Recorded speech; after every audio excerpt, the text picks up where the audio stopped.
오늘 설교의 제목은 십자가 5번째 시간입니다. 본문은 히브리서 9장 11절로부터 22절이 되겠습니다. 이러한 노래가 있더라고요. 껍데기 사랑은 그만, 이제는 번데기 사랑을 한번 해주세요. 번데기 맛이라도 좋지, 껍데기 사랑은 정말 싫어, 껍데기 사랑은 지옥과도 같아. 이런 내용입니다. 가사말이 재미있습니다만, 그렇죠. 알맹이는 없고 껍데기뿐인 사랑이라면 얼마나 모멸감에 몸부림을 치겠냐 하는 거예요. 그러나 껍데기 신앙, 이것이 더 큰 문제입니다. 예수님 십자가 없는 신앙이 껍데기입니다. 오늘날 기독교 신앙의 위기는 바로 십자가 신앙의 위기라고도 볼 수가 있습니다.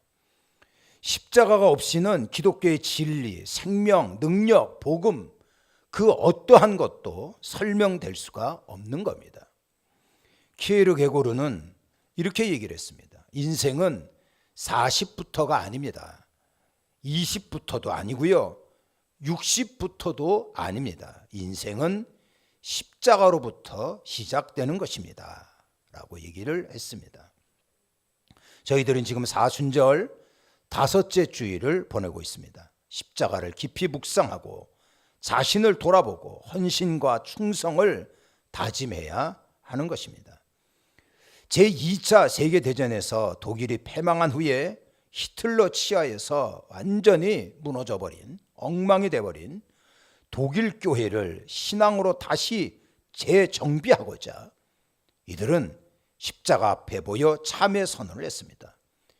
이때 놀라운 선언을 하게 되는데 모두 4가지 선언을 합니다. 첫째는 더욱 용감하게 신앙 고백하지 못한 죄 용서해 주세요. 두 번째로는 더욱 진실하게 기도하지 못한 죄 용서해 주세요. 세 번째로는 더 감사와 기쁨으로 살지 못한 죄 용서해 주세요. 네 번째로는 더 뜨겁게 예수님 십자가 사랑하지 못한 죄 용서해 주세요. 그렇습니다. 십자가 없이는 용감한 신앙 고백도, 진실한 기도도, 그리고 감사와 기쁨이 넘치는 삶도, 뜨겁게 주님을 사랑하는 것도 할 수가 없습니다. 예수 십자가만이 모든 것을 가능케 하는 능력이 되기 때문에 그렇습니다. 그래서 우리가 고린도전서 2장에 보면 내가 예수 그리스도와 그리고 그분이 십자가에 못 박힌 것 이외에는 나는 알고 싶지가 않다라고 말하고 있습니다. 아멘입니다. 오직 십자가입니다. 요즘의 주변을 살펴보면 참 골치 아픈 것들이 한두 개가 아닙니다. 남과 북의 분단의 문제, 시원치 않지요. 그리고 또한 남남과의 갈등, 그리고 나라 경제, 많은 국가적인 문제가 쌓여 있는 것 같습니다. 개인적으로도 질병의 문제가 있고 도무지 용서되지 않는 이러한 사건들이 있을 겁니다. 가정이 해체되기 일보 직전에 있는 위기를 당하는 사람들도 있을 것이고, 자녀와 질병, 재물의 문제가 있을 것입니다. 이러한 모든 문제 덩어리에 우리는 먼저 예수님 십자가 앞에 나와야 합니다. 그리고 예수 그리스도 십자가 앞에 이 모든 것을 내려놓으셔야 합니다. 십자가는 우리의 능력이고 그리고 해답이 되기 때문에 그렇습니다. 예수 십자가만이 우리의 삶의 지혜입니다. 예수 십자가의 은혜로 우리의 상처는 싸매질 것이고, 예수 십자가의 은혜가 우리의 문제를 해결해 주실 것입니다. 예수 십자가의 은혜로 이 강산, 이 민족 위에 다시 한번 하나님의 국률과 그리고 부흥의 역사가 있기를 바랍니다. 그러기 위해서는 우리는 진실되게 예수 십자가를 따르는 그러한 삶을 살아야 합니다. 성경을 읽어보면요, 성경은 피를 많이 강조하고 있습니다. 구약에 나오는 짐승의 제사는 피의 제사였는데 이것은 바로 예수님의 십자가의 보혈을 말해주고 있습니다. 예수님께서는 십자가에서 물과 피를 다 쏟으시고 돌아가셨습니다. 십자가, 그 흘리신 보혈은 대단한 역사가 있습니다. 그래서 본문에 보면 세 가지의 역사를 우리에게 말해주고 있는데, 첫 번째로는 예수님의 십자가의 보혈은 우리의 죄를 영원히 속죄해 주셨다는 것입니다. 여러분들 본문 중에 12절에 보면 뭐라고 나와 있습니까? 염소와 송아지의 피로 하지 아니하고 오직 예수 그리스도의 피로 영원히 속죄를 이루셨다는 것입니다.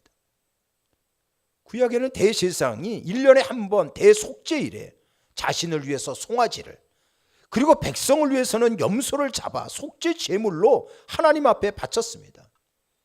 그때에 반드시 짐승의 피를 가지고 지성소에 들어가 하나님께 제사를 드려야만 했는데, 이 피가 바로 예수 그리스도 십자가 피의 모형이고 상징이었다는 것입니다. 구약의 짐승을 잡아 속죄하는 것은 매년마다 해야 하는 불완전한 것이었습니다. 그러나 예수님의 십자가의 피, 이것은 단 한 번에 완전하게 영원한 속죄를 이루셨습니다. 여러분들 본문 중에 15절에 보면 뭐라고 나와 있지요? 새 언약의 중보자 되시는 예수님이시잖아요. 이분이 죽으시고 그러므로 말미암아 영원한 기업의 약속을 우리가 받게 됐다는 것입니다. 십자가의 죽으심으로 범죄한 이러한 모든 죄인들 다 용서함을 받았고, 그것만이 아니라 영원한 천국 기업을 우리가 얻게 됐다는 것입니다. 할렐루야. 완벽한 하나님의 역사가 성취된 겁니다. 성경에 보면은요, 이러한 완벽한 성취를 세 가지로 보여주고 있습니다. 창세기 2장 3절에 보면 천지를 창조하시고 나서 하나님께서 말씀하신 거죠. 하나님께서 그 창조하시며 만드시던 모든 일을 마치셨다. 또 하나는 갈보리 십자가였습니다. 요한복음 19장에 보면은 예수님께서 이르시되 다 이루었다 하시고, 세 번째로는 요한계시록 21장에 보면 새 하늘과 새 땅의 역사가 나옵니다. 여기에 보니까 또 내게 말씀하시되 이루었다라는 것이지요.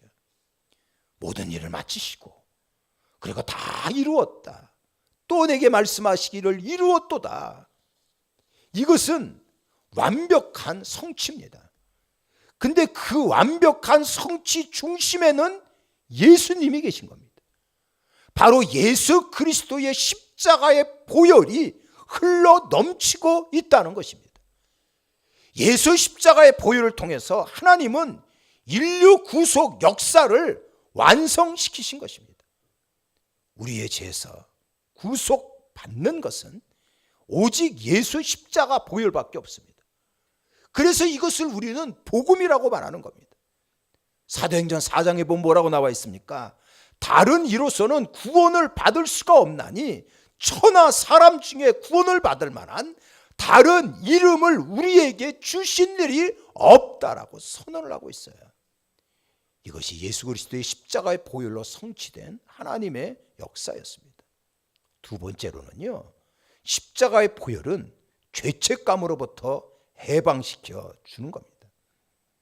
13절에 보니까 염소와 황소의 피, 그리고 암송아지의 죄를 부정한 자에게 뿌려 그 육체를 정결하게 하여 거룩하게 한다라는 말씀이 나옵니다.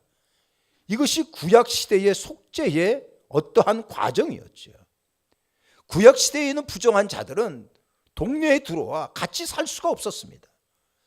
그래서 부정케 된 자는 짐승의 피나 죄를 뿌려서 정결하게 된 후에 성내에 들어와 비로소 살 수 있었습니다.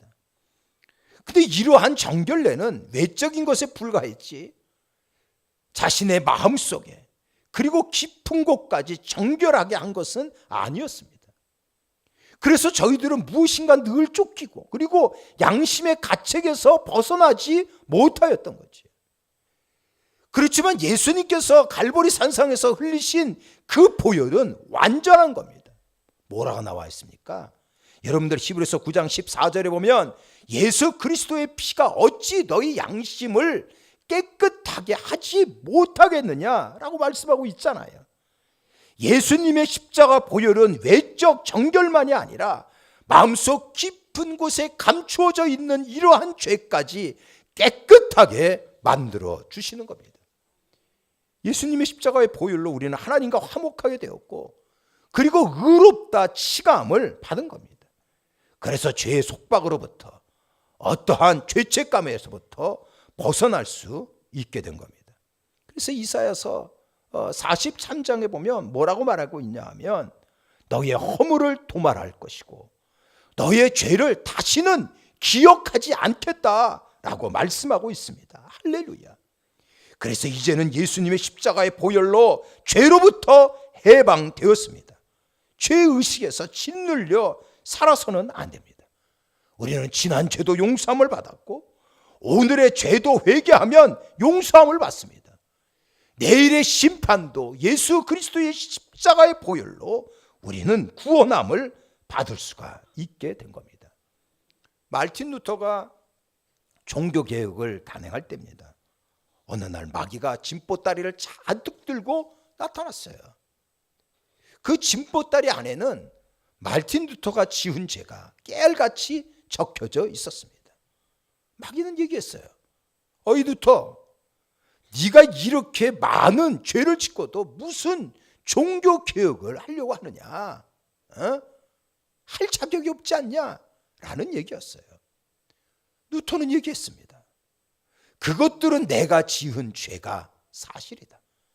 그러나 나는 예수님의 은혜로 이미 다 용서함을 받았다. 그따위 걸로 나를 공격할 수 없다. 마귀야, 물러가라. 사탄은 끊임없이 우리의 과거, 현재, 미래를 들춰내면서 끊임없이 우리를 의기소침하게 만들고 유혹하고 망하게 만듭니다. 그러나 우리에게는 예수님의 십자가의 은혜가 있습니다. 이제는 당당하게 예수님의 십자가의 보혈로 악한 마귀를 밟아버리십시오. 충분한 자격이 있습니다. 당당하게 예수 십자가의 보혈로 승리하는 자가 되기를 주의 이름으로 축원합니다. 세 번째로 예수님의 십자가의 보혈은 우리가 하나님께 나아가 섬길 수 있게 만들었던 거예요. 그래서 히브리서 9장 14절에 보면 예수 그리스도의 피가 살아계신 하나님을 섬기게 하지 못하겠느냐라는 말씀이에요. 섬긴다고 하는 것은 예배 드리는 것을 말합니다. 하나님께서는요, 우리를 통해서 예배 받기를 원하세요. 그리고 그 예배라고 하는 통로를 통하여 끊임없이 우리에게 축복을 내려주시기를 원하는 겁니다. 요한복음 4장에 보니까 아버지께서 자기를 예배하는 자를 찾는다 그랬어요. 이걸 아는 사탄은 끊임없이 예배를 방해하고 있습니다. 인류 최초의 예배 실패자는 가인이었어요. 이러한 가인으로부터 시작하여 오늘도 끊임없이 사탄은 예배의 실패자가 되도록 우리의 환경, 그리고 우리의 마음, 우리의 주변 사람들 뒤집어 놓고 있다는 겁니다. 여러분들 승리해야 됩니다. 예배의 실패는 하나님을 못 견디게 만드는 거예요. 그래서 말라기서 1장에 보면 이런 말이 있어요. 성전 문을 닫을 자가 있었으면 좋겠다. 왜 하나님께서 성전의 문을 닫아버리는 게 낫겠다고 말씀을 하셨습니까? 그거는 제단 위에 헛되이 제물을 불사르고 있기 때문에 너희의 손으로 드리는 것을 내가 받지 않는다. 이게 예배의 실패 아닙니까? 예배의 실패는 하나님을 속상하게 만드는 거예요. 그래서 말라기서 2장 3절에도 보면 이렇게 나와 있어요. 너희 절기 희생의 똥을 너희의 얼굴에 바른다는 거예요. 예배의 실패는 마치 얼굴에 똥칠을 하고 다니는 것과 같은 것입니다. 그런데 우리는 예수님께서 십자가에서 온전한 제물이 됨으로 말미암아 하나님 앞에 담대하게 나가 우리는 떳떳하게 예배를 드릴 수 있게 된 겁니다. 예수 그리스도의 보혈로 하나님을 찬양하고 하나님께 기도하고 하나님께 봉사하고 하나님께 헌신할 수 있게 된 것입니다. 예배는 손해가 아닙니다. 예배에 성공하는 자에게는 하나님께서 축복을 쏟아 부어주실 것입니다.